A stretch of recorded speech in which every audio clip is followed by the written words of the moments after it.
Bonsoir à toutes et à tous, bienvenue à un nouveau live des lives d'incidence.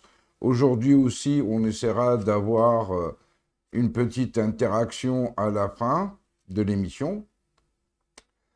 Avant tout, je souhaiterais féliciter notre équipe nationale de foot en salle qui ont remporté la finale du trophée continental en battant l'Iran au terme d'une rencontre véritablement épique et où la victoire s'est décidée véritablement dans les dernières secondes par un score de 4-3.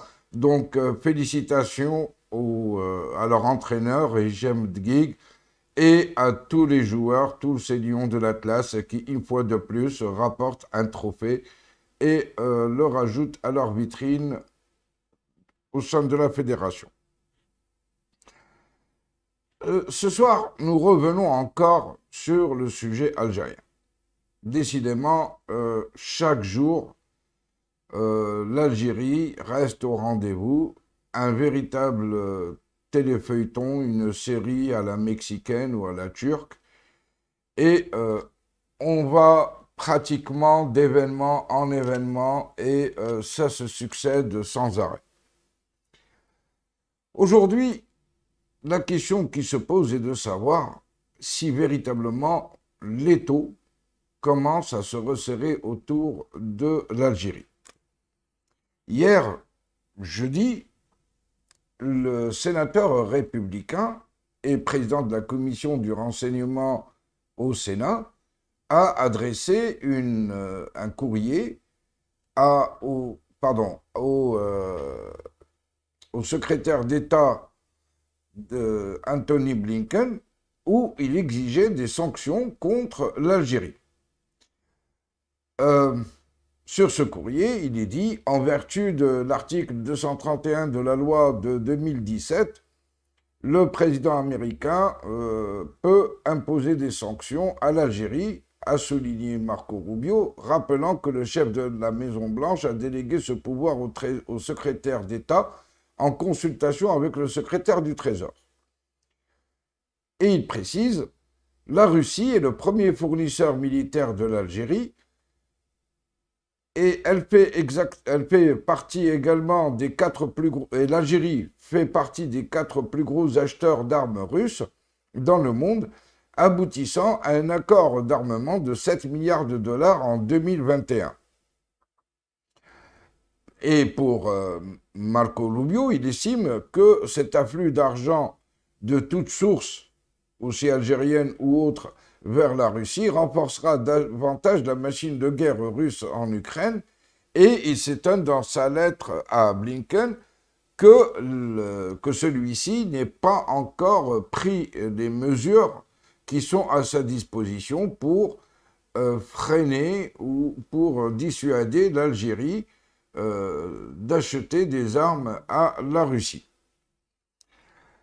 La veille de ce courrier, il y avait eu une rencontre surprise entre l'ambassadrice américaine à Alger, Elizabeth Moore Aubin, et le général d'armée, chef d'état-major de l'armée nationale populaire algérienne, Saïd Chingriha. Tout le monde s'était étonné de comment est-ce que cette rencontre avait pu avoir lieu.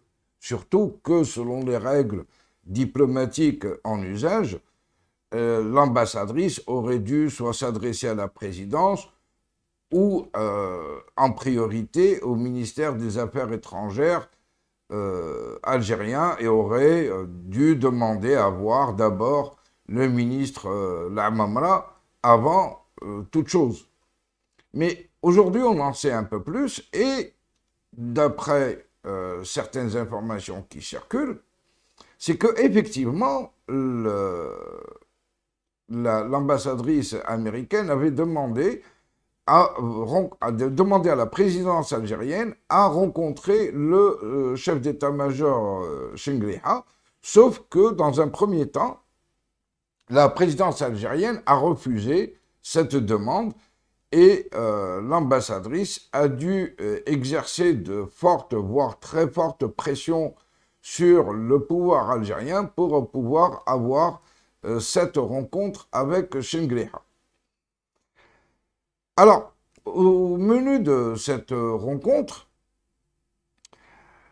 l'ambassadrice américaine a évoqué avec Saïd Shingriha les liens qu'a l'Algérie avec la Russie et qui sont nombreux parce que, outre l'achat d'armement, l'Algérie aussi mène des manœuvres militaires avec la Russie, que ce soit en Russie, où il y a eu 2 manœuvres cette dernière année, et prochainement, en fin d'année, en fin de 2022, il y aura une autre manœuvre militaire en partenariat avec la Russie, mais cette fois-ci sur le territoire algérien. Ils ont aussi parlé de l'appui qu'apporte l'Algérie à la société privée militaire Wagner, en fait des mercenaires russes, et il faut rappeler que l'Algérie, c'est elle qui a permis pratiquement à Wagner de prendre pied au Mali. Elle a fourni une base d'appui dans la région de Tamanrasset à ce groupe Wagner, et certaines sources rapportent que chaque mois, l'Algérie paye une partie de la facture qui s'élève à approximativement 9 millions de dollars. Et donc, ces thèmes-là qui ont été évoqués, en plus d'un autre thème qui est un peu plus particulier. C'est que dernièrement, les autorités sécuritaires algériennes ont ressuscité une unité qui avait disparu, qui avait été dissoute, et que donc dernièrement, ils l'ont ressuscité. C'est une unité très secrète, l'ASCORAT, et l'ASCORAT, c'est le service de coordination opérationnelle antiterroriste. Cette unité, elle est dirigée par le général Ammar Hamsé, dit Farid Jeia, et elle a été créée en 2006. Et c'est une unité, en fait, c'est une unité d'action, donc qui mène des opérations sur le terrain, d'infiltration, de neutralisation, etc. Et c'est une unité de triste souvenir, puisque selon certaines informations, elle avait été démantelée au lendemain de la prise d'otage de Tign par un groupe armé, et cette prise d'otage avait terminé en un véritable bain de sang, puisque nombreux ont été les otages qui sont morts.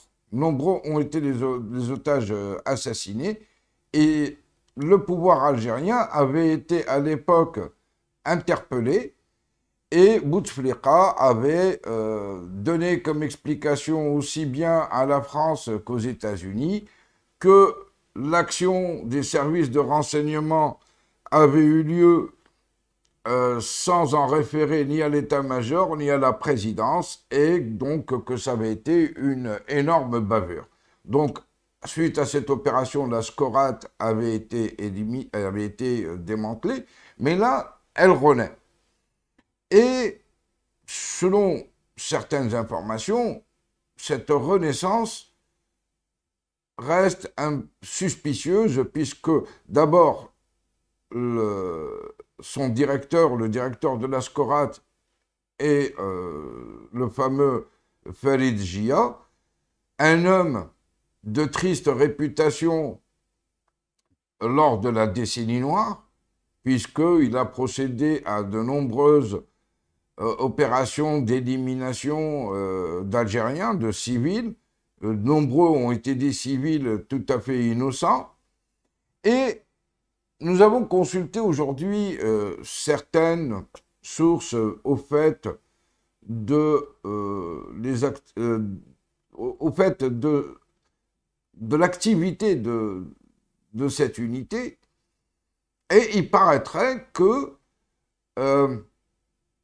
l'inquiétude américaine, et non seulement, il y a d'autres États aussi qui s'intéressent particulièrement à cette renaissance de cette unité, donc cette inquiétude a surtout rapport avec le Sahel. Et donc, d'aucuns pensent que cette unité pourrait réactiver une certaine dangerosité dans la zone des trois frontières en particulier et dans la zone du Sahel en général, surtout lorsque une des réponses qui a été fournie à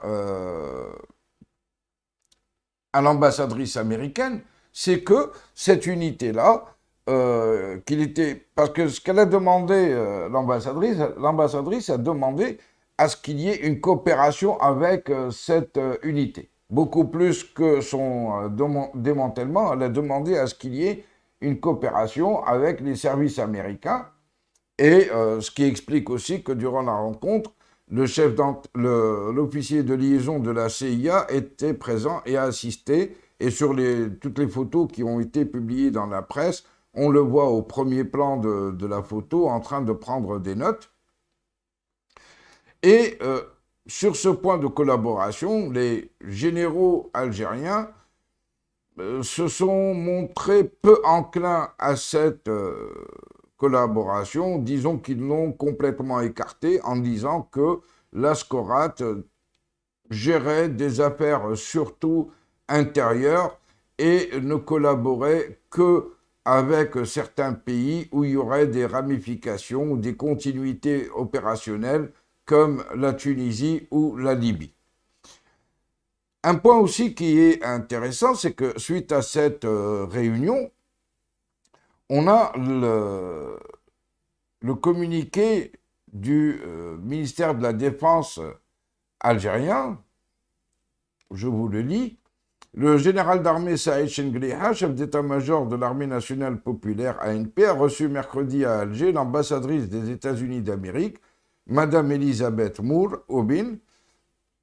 Monsieur le général d'armée Saïd Chengliha, chef d'état-major, donc il a reçu au siège de l'état-major, et cette rencontre à laquelle étaient présents le secrétaire général du ministère, des officiers généraux du ministère de la Défense nationale, de l'état-major de l'armée, a été l'occasion pour les deux parties de discuter des questions d'intérêt commun et d'examiner l'état de la collaboration bilatérale entre les deux pays, ainsi que des voies et moyens de son renforcement. En fait, un communiqué pour ne rien dire, de la langue de bois, alors que surtout, ils n'ont pas parlé de coopération bilatérale, loin s'en faut.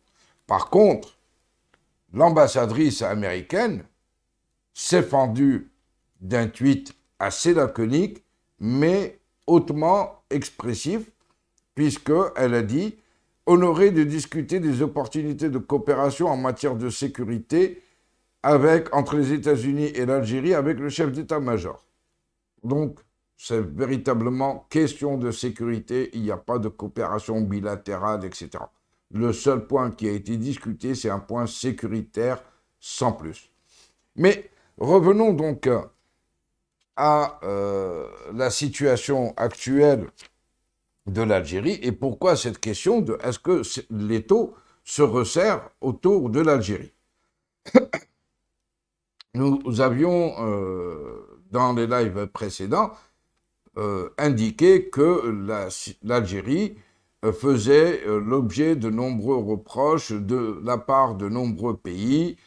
Bon, de la part du Maroc, c'est clair, puisque ça fait 50 ans pratiquement que ça dure, que l'Algérie arme, finance, accueille le Polisario, la milice terroriste du Polisario, lui donne un appui diplomatique, finance toutes ses activités et ces derniers temps va même à mettre à disposition du chef de la milice l'avion présidentiel algérien. Côté côté égyptien, les Égyptiens reprochent à l'Algérie son soutien à l'Éthiopie. L'Arabie saoudite reproche à l'Algérie ses accointances avec les Iraniens. Et là, maintenant, on a le sénateur républicain Marco Rubio, et qui n'est pas des moindres, puisque c'est un sénateur très, très influent, et on le rappelle, c'est le président de la commission de renseignement au Sénat des États-Unis. Et donc, c'est quelqu'un qui est très porté sur les interventions à l'étranger. Il a été pour l'intervention en Libye. Lors de la présidence de Trump, il a pratiquement été son conseiller sur le dossier du Venezuela. Et donc, c'est quelqu'un qui est assez offensif. Surtout si l'on rappelle qu'à ses débuts, il a fait partie du Tea Party américain, qui est pratiquement l'extrême droite américaine. Donc, on a cette demande de sanctions, on a la rencontre qui a véritablement été imposée par l'ambassadrice américaine, et on a aussi une déclaration qu'avait faite le président égyptien Sisi en juillet dernier, le 17 juillet dernier, lors du sommet de Jeddah en Arabie Saoudite, sur la coopération en matière de sécurité et de développement, un sommet auquel avait assisté le président Biden, et je vous relis ce qu'il avait dit à cette époque, ce qu'avait dit le président égyptien, et il avait dit « Nous renouvelons donc notre engagement à combattre le terrorisme et l'idéologie extrémiste sous toutes ses formes, dans le but d'éliminer toutes ces organisations et milices armées déployées dans plusieurs régions du monde arabe, qui bénéficient du patronage de certaines puissances étrangères pour servir leurs programmes destructeurs et lever les armes pour obtenir des gains politiques et matériels et entraver la mise en œuvre des règlements et des réconciliations nationales. Ce qui empêche la mise en œuvre de la volonté des peuples dans certains pays et à même développer leur capacité à mener des opérations transfrontalières. Dans ce contexte, je souligne qu'il n'y a pas de place pour le concept des milices, des mercenaires et de gangs d'armes dans la région, ainsi que ses partisans qui leur ont fourni un abri, de l'argent, des armes et une formation, ont permis le transfert des éléments terroristes d'un endroit à un autre. Donc ces partisans-là devraient revoir leurs comptes et leurs estimations erronées. Lorsqu'on entend Sisi parler, on pense directement à l'Algérie et à l'Iran. Mais lorsqu'il s'agit d'accueillir sur son territoire, on pense vraiment à l'Algérie.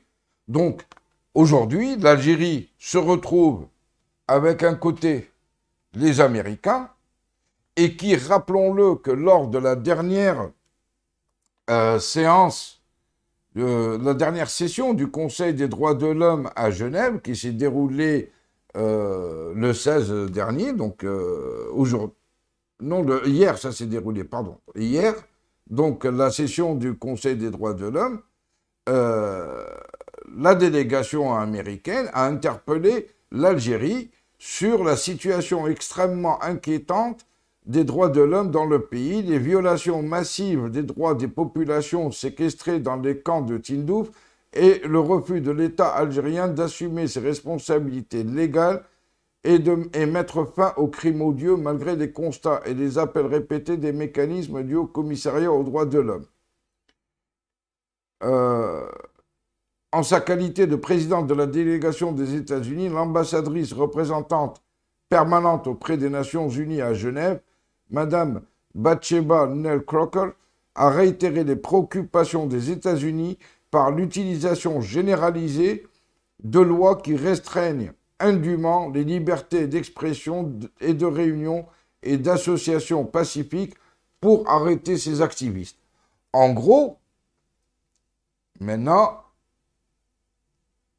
les États-Unis reprochent les violations des droits de l'homme, reprochent l'appui que fournit l'Algérie à la Russie en lui achetant des armes et par conséquent, oui, lui permettre d'avoir un certain confort financier pour pouvoir financer sa guerre contre l'Ukraine. Les pays arabes qui reprochent à l'Algérie d'abriter, d'appuyer, d'armer, de financer un groupe armé, une milice, et là, les propos ou les déclarations qu'avait faites le président égyptien lors du sommet de Jeddah, il les a refait ces 2 derniers jours lors d'une interview avec l'agence de presse qatari. Et donc, là, véritablement, il semble qu'il y ait un dispositif qui soit qui est en voie d'être mis en place et qui risque d'acculer encore plus l'Algérie, surtout lorsqu'on sait que dans pratiquement un mois, un peu plus d'un mois, il y aura le sommet arabe et le sommet arabe s'annoncera véritablement très très chaud pour l'Algérie et l'Algérie risque véritablement de se retrouver dos au mur entre les reproches des pays arabes, entre les reproches et les accusations des États-Unis, et qui dit, si jamais les États-Unis décident de prendre des sanctions contre l'Algérie, donc ça veut dire que les pays alliés des États-Unis lui emboîteront le pas et prendront ces mêmes sanctions. Maintenant, la question qui se pose, c'est de savoir quelle va être la réaction du pouvoir algérien face à cette menace d'isolement. Merci à vous et on revient pour les questions.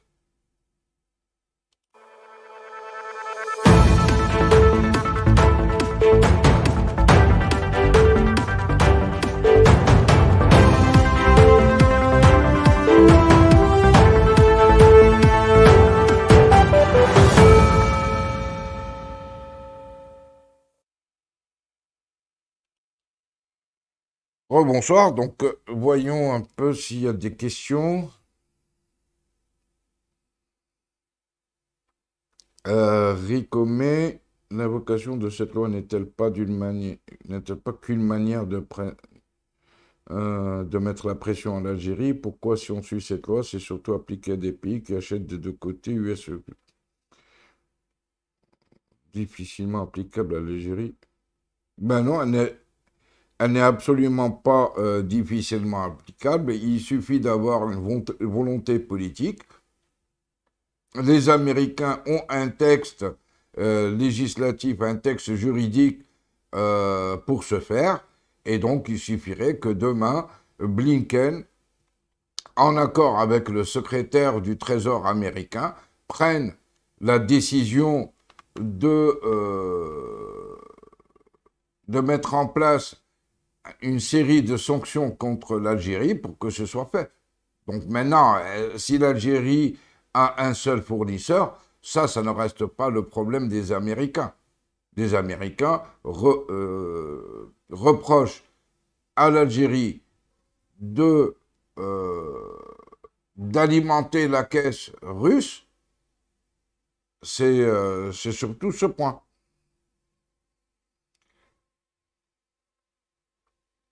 La visite de l'ambassadrice à Shinglehan n'est-elle pas une manière de couper l'herbe sous le pied à la France? Non, non, du tout, parce que c'est 2 sujets qui n'ont rien à voir. Là, l'ambassadrice est partie voir Shingleha pour des points bien précis qu'on a rapportés, on en a parlé, non, sans aucune relation avec la France.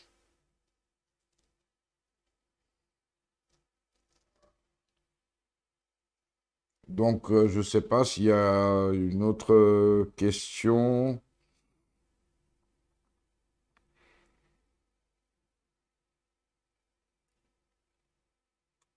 Faites bonsoir à Sehmed, bonsoir à Adil Zaman, bonsoir à Tonik Bimoumska.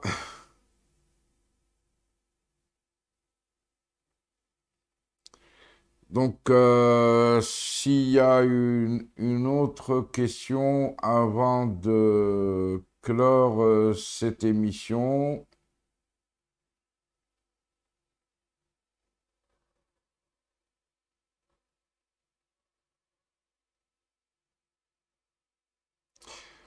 Bon, je pense que tout a été dit. Donc, je vous remercie d'avoir assisté à cette émission. Une fois de plus, essayez de partager, de liker, si vous pouvez rejoindre notre communauté et, pardon, Reda Bond. Si l'Algérie continue son entêtement, qu'est-ce que vous pensez qu'il puisse arriver une guerre civile? Bah, disons que s'il y a un entêtement algérien du pouvoir algérien, c'est que tout simplement l'Algérie va se retrouver mise au banc de la communauté internationale, donc va subir des embargos, aura des difficultés tant d'importation que d'exportation. Et lorsqu'on sait que l'Algérie, en termes d'exportation, elle est monoproduit et qu'en termes d'importation, elle importe pratiquement tout ce qu'elle consomme. Et donc là, effectivement, ça poserait d'énormes problèmes quant à la réserve de devises, quant à ces possibilités donc d'effectuer des paiements à l'étranger.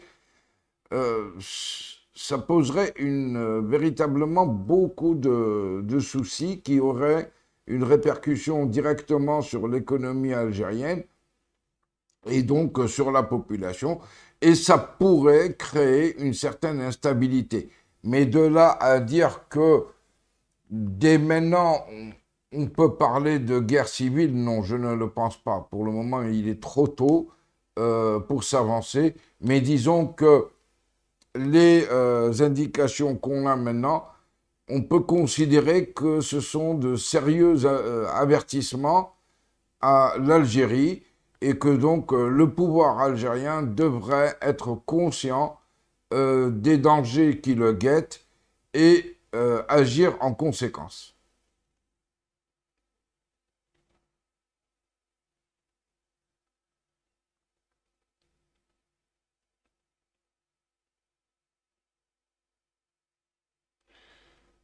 Donc, nous allons clore.